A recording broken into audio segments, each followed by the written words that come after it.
Just a little quick of backstory. I am a 23-year-old gay drag queen. I started drag when I was 15 and have been performing in my aunt's club since I started. She's awesome. I also have severe anxiety, which my drag persona helps a lot with, and I tend to dress in drag in my everyday life when the anxiety is too much for me to handle. This will be more relevant in later installments. Also, I'm not going to disclose my drag name here, as it'd probably give me away to my redditors that I know in real life. Anyway, on to the story. This whole ordeal started when I was a 19-year-old college student. I met Neckbeard Sr., NB Sr., when I was studying art in college. The majority of people in my class were around 20 to 26. I was the youngest in the class due to skipping a year at college and going straight to the advanced course. NB Sr. was the oldest in the class, well into his 40s, which is not a bad thing because more mature people attend college all the time, and good on them. He was a stereotypical neckbeard, gross beard, a severe lack of personal hygiene, trench coat, anime shirts, you know the drill. Anyways, everyone tended to avoid him due to his overpowering smell and his general creep factor. How I wish I'd done the same. We had been paired up for a group project while I was absent due to personal reasons, and when I got back, the only person other than me who did not have a partner was NB Sr. Now this is where I made the ultimate mistake. I approached the neckbeard first. Shocking, I know, but I felt bad for him. He looked so sad. So instead of working on my own, like my professor suggested, I decided to work with NB Sr. Big mistake. Now, I know y'all are probably thinking that I'm an idiot and that I brought this on myself, but in my defense, he looked really sad that no one wanted to work with him. He had been very vocal about his depression, so I figured maybe having a project partner would help. Don't hate me. For this project, we were required to create a character each, sort of an alter ego, and design their look and personality, then create a comic with our partner and have our characters interact. NB Sr. decided to design an anime character inspired by Naruto or something, and I decided to just design my drag persona. My professor always found her pretty intriguing. It was here, though, that things started to go to shit. We managed to have a pretty decent conversation about music, comic books, etc. I learned he has 2 sons in their 20s, and I can promise y'all that they take after their dad, but that's a different story for another day. Then NB Sr. caught sight of my drawing. NB Sr. staring at my illustration. What's that? Me. She's my character. NB Sr. Yeah, I can see that. Why is she a she? Me, slightly awkward. Because I want her to be? The same way that yours is an anime guy? NB Sr. Oh, I get it. You're a trap, right? Me. No, though I do drag when I'm not studying. My inner voice is screaming at me to shut the fuck up, but you gotta forgive a guy for being anxious. NB Sr. His eyes light up at this. Really? That's amazing. I always thought those lady boys were cute.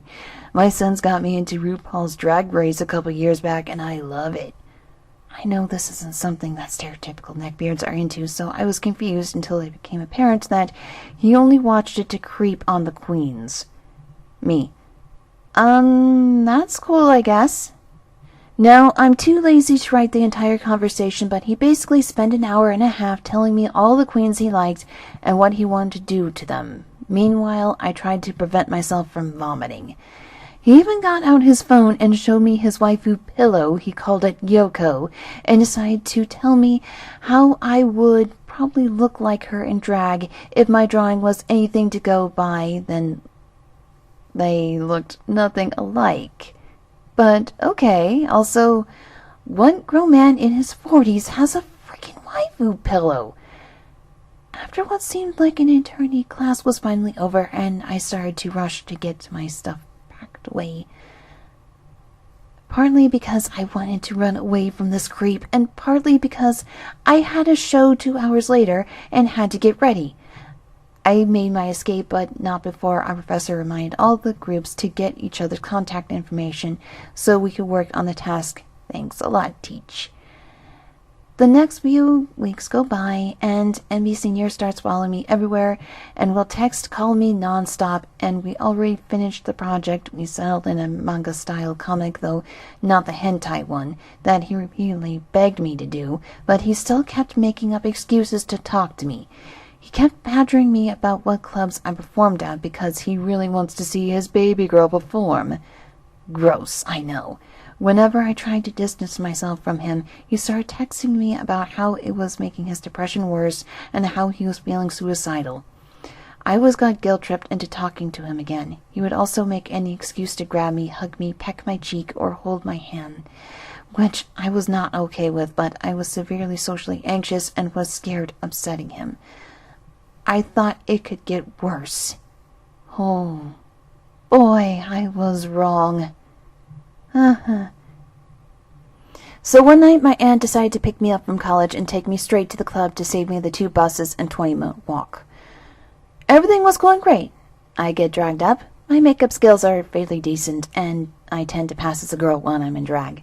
Being a feminine guy tends to help a lot. I go on stage and do a couple songs and wander around, interacting with the audience when it happens.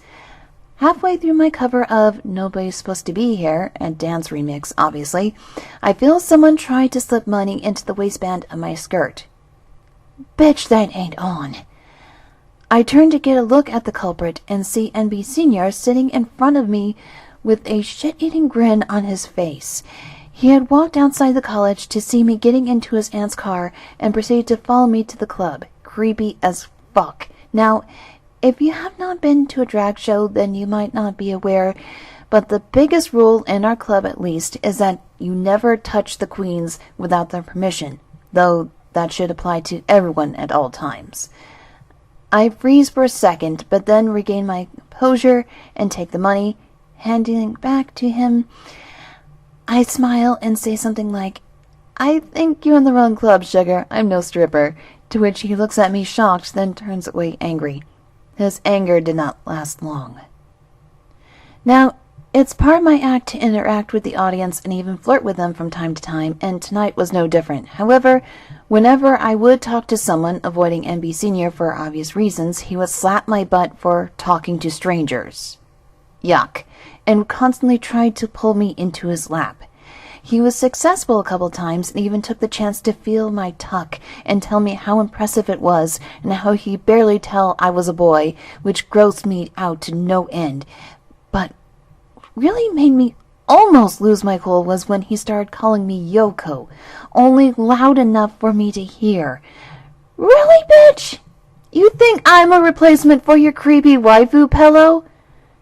I had to keep it professional and did my best to avoid him. Honestly, if I was out of drag, I would have had a full-on panic attack by this point, but my alter ego is a lot better at dealing with idiots than me, thank God.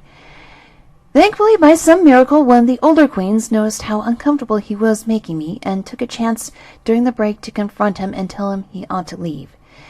Bear in mind, out of drag, she looks like a bodybuilder, 6 foot and muscular as fuck, so she already had been intimidating, but those heels made her look even scarier with that extra height. Eventually, he left with his tail between his legs. I don't know what she said to him. I was just glad he left. He apologized and begged for me to forgive him in the weeks following, and as you can tell from the need for different installments, I stupidly forgave him. But that's a story for another day, y'all. Thanks to anyone who read this. I've just had to get some stuff off my chest and figured that posting here was probably the best way to do it.